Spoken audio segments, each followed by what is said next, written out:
Hey everyone, and welcome back to the channel. So today we get to take a look at the 2025 Audi Q5. This is the S Line 485. It's finished off in a glacier white metallic. MSRP is just over $58,000. We have the Premium Plus package as well, and then a few other goodies to bring up that MSRP. So we have a small, sporty SUV that has a lot to offer, and we'll start off with what this is powered by. Underneath the hood, you will find the 2-liter inline 4-cylinder turbocharged engine. It also has the hybrid system along with the 7-speed automatic. It pumps out 261 horsepower, 273 pound-feet of torque. That power sent through the Quattro all-wheel drive system. This weighs in around 4,100 pounds. It can do 0 to 60 in 5.7 seconds with a top speed of 130 miles an hour. Now, as we work our way to the exterior styling, you'll notice there's chrome for the Audi badge, forward-facing camera with all of the parking sensors. There's gloss black and cutouts for the grille with the brushed accent for the entire hexagonal surround there. There's also LEDs up front, and then these sensors in the lower corner for the distance pacing. You'll notice the distinctive lines that come down the hood too, very iconic for a lot of the Audi models. This model also has the 20-inch wheels with that 5-spoke design to them.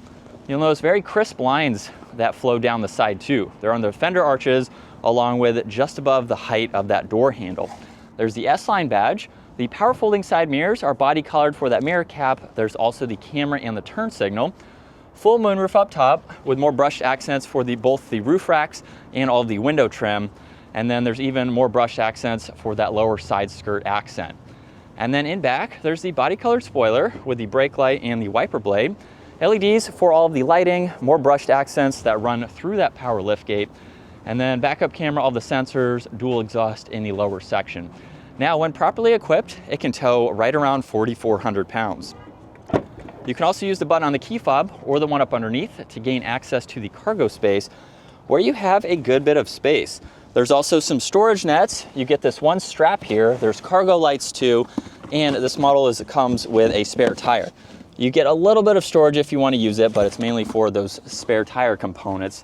You do have this shade here, and you can even fold down the back seats from the back.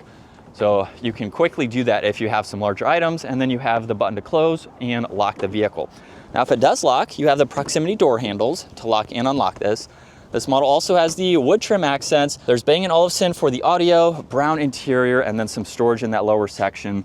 This control here is how you can release these seats from this side, so you can easily do that. And then at 5'10", it's pretty easy to hop into the back. There's a storage net. You have vents, temperature adjustments, more auxiliaries down below. You can even slide these seats forwards and backwards. So depending on the leg space you need or the cargo space you need, and they do recline slightly. So you get this difference here, which actually is a pretty big difference in a small vehicle like this. You have the armrest with the cup holders, and then you can even fold down this middle seat as needed. And then you do have that small cargo window right there, which is helpful to see around that pillar in the back. And then up front, you'll notice that there's the memory seating adjustments, all of the window controls, mirror adjustments, your liftgate release, and more storage, and then the automatic front seats, which have a nice look to them. This also has the leather steering wheel. There's paddle shifters on the back side. It's also a heated steering wheel too. There's volume and tuning, Bluetooth and voice commands, and then you have controls to go through the virtual cockpit. So I can start scrolling through this information where you have all of these vitals to monitor, and then you can also scroll over to view a little bit more. If you click on view, you can bring all of that in full screen. So especially if you want to look at the navigation in front of you, you can bring that up. Now there's cruise, distance pacing. There's storage on the left side, all of the headlight controls, more of the wood trim and air vent there. And then with the infotainment system, you have a good bit to go through. So there's all these icons, including the split design where you can go through all of that. And you even get shortcuts on this left side here that you can further go through. Now there's air vents underneath that, and then another LCD screen for all the climates. If you hover your finger on some of these, you can actually see if you need to push it up or down to get into the setting that you would like.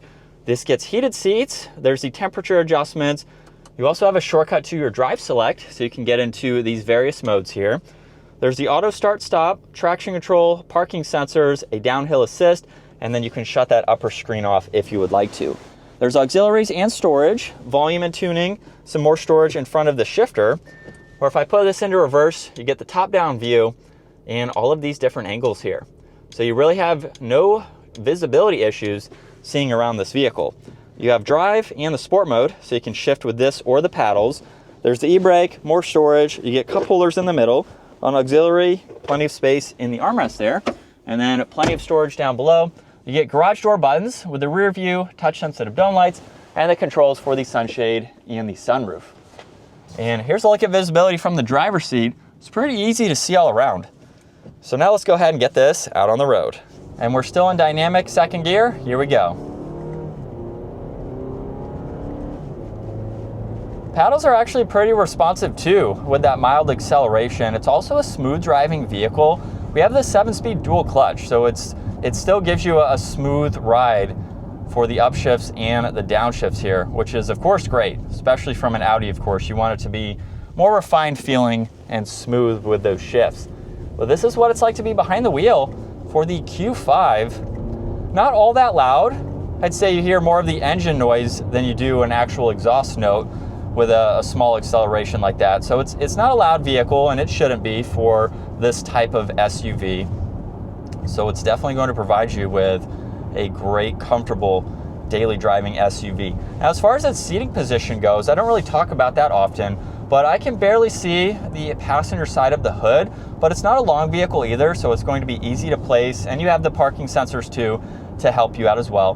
But you sit kind of as you would expect. You don't sit too low in this like you would in a sedan, and you're not too high up in it either. So I don't know, it gives you a really good feel. Some smaller SUVs that I'm in make it feel like you're in a sedan and kind of hunkered down.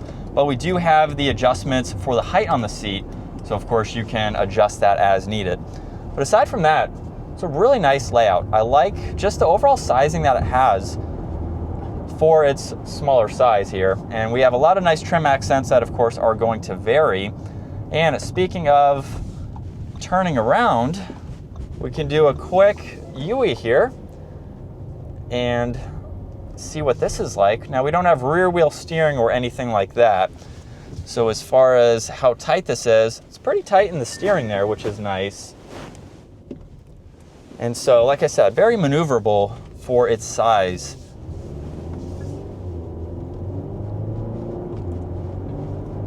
And just letting the vehicle do the shifting, even in the sport setting there, it's pretty quick and responsive. So that's going to wrap it up for the 2025 Audi Q5. Once again, huge shout out to Audi Northlake for providing this SUV for me today. Take a look at their website, give this video a huge thumbs up if you enjoyed it, and consider smashing that subscribe button so you can stay up to date with our daily uploads. I will see you all in the next video.